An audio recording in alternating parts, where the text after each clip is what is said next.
Another practice in the books and another injury on offense.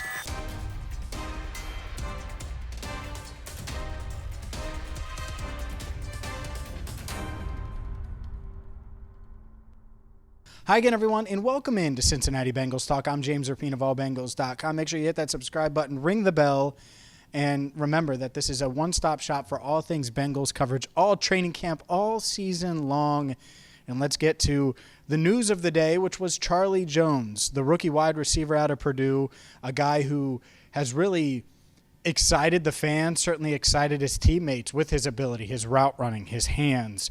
Caught a bunch of balls last year for the Boilermakers, over 100 catches last year, and that's translated. He's had a heck of a camp, and today he made a diving catch where he was sprawling out for it, was able to catch it on the sidelines down to the 2-yard line, caught it from Jake Browning, and was able to get both feet down. I mean, it was a great catch. But I don't know if he landed on his shoulder wrong or he got landed on and it applied pressure to his shoulder or his left arm, but he's dealing with a left arm injury. His shoulder was being tended to. They were bending it and moving it, and he was holding it really tight to his body. Hopefully it's just, maybe a joint sprain, something that maybe he could play through. I'm not sure.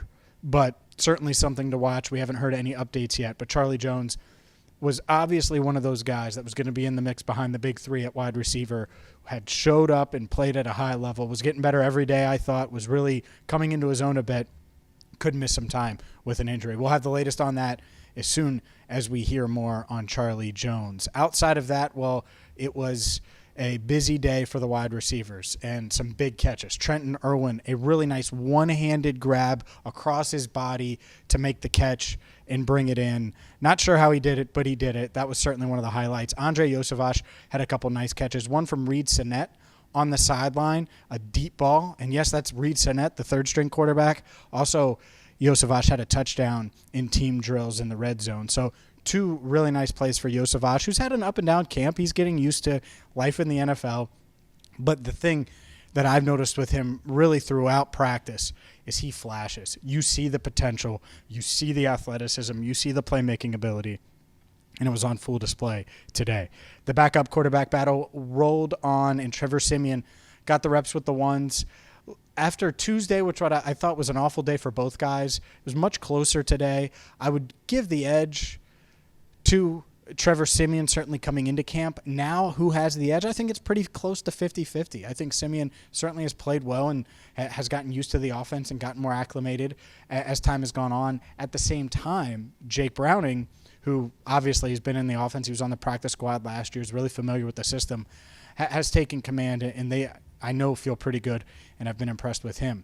With no Travion Williams due to that ankle injury, he's set to miss a few weeks. Chris Evans and Chase Brown both practiced and got a lot more snaps with the first team than they've gotten before today. And just looking at both guys, it's going to come down to pass protection. Which guy can they trust to pass protect?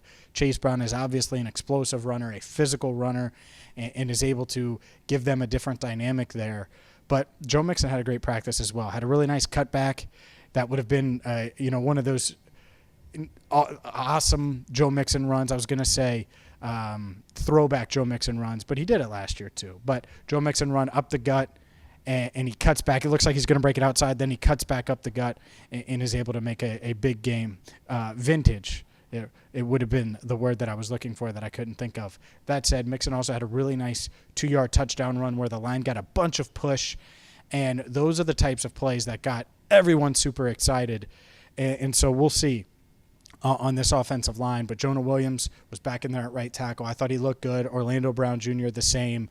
The camaraderie between the interior guys, Ted Karras, Cordell Volson, Alex Kappa, on full display. They get along. They love each other. This line should be pretty good. Saw Joe Burrow again. Obviously, he didn't practice. Was walking through the locker room fine. Had his calf wrapped. So good news there that he continues to make progress. He wasn't out there at practice.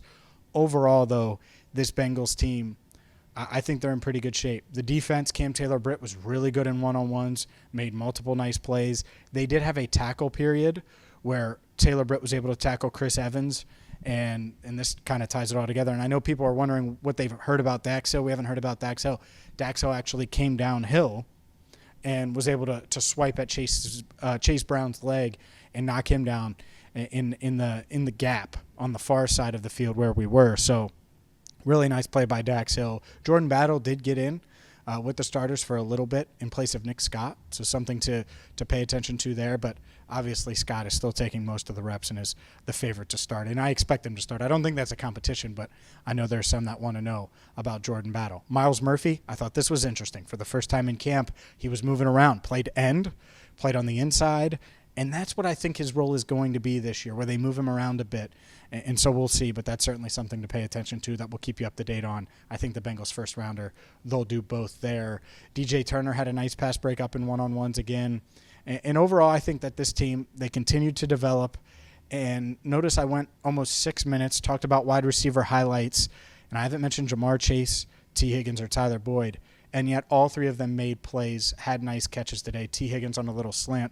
The ball was behind him. He came back for it and was able to get upfield, and it would have likely been a big play. Jamar Chase had a really nice catch along the sidelines on what would have been a touchdown. Got open again and was missed, but got open again, and the ball went elsewhere, but he could have scored a touchdown. So Jamar looks the part. Certainly T. Higgins has had a nice couple of days of practice, nice camp so far. So these top weapons are certainly living up to the bill throughout training camp, or have throughout training camp as well. We'll have the latest on Charlie Jones. We'll have the latest injury updates and news for you on Friday. Camp practice rolls on, and we roll on. So hit that subscribe button, ring the bell, and make sure you check out all of our one-on-one interviews, whether it's DJ Reader, who I caught up with DJ Reader after Thursday's practice, which today is Thursday. Depending on when you're watching this, it might not be Thursday anymore.